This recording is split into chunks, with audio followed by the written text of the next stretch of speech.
Здравейте! В това видео ще разгледаме основния екран на модул каса в Livo, място където управляваме всички приходи, разходи и салда на сградата. В горната част имаме обобщена финансова картина. Баланс. Наличните средства по всички каси. Каса. Текущото салдо по активната каса.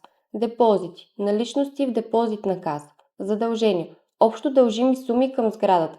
С задължения, апартаменти, които дължат пари и месечна такса, текущата фиксирана такса. Секция каси. В тази секция виждаме всички създадени каси, като например главната каса и депозитна каса.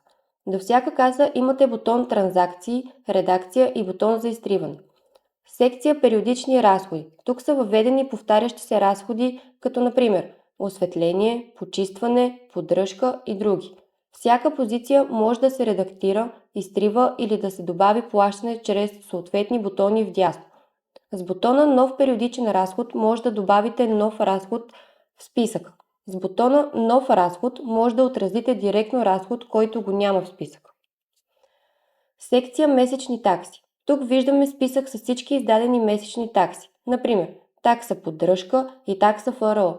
Може да управлявате начисляването на такси с бутона Нова месечна такса и да редактирате вече съществуващи месечни такси. Секция Временни такси. Тук виждаме такси с определена продължителност. Например, ремонт покрив с крайна дата и статус. Системата показва колко е събрано, колко се дължи и колко апартамента участват. Секция Периодични приходи. Ако има приходи от наеми, реклами или други външни източници, те ще се показват тук.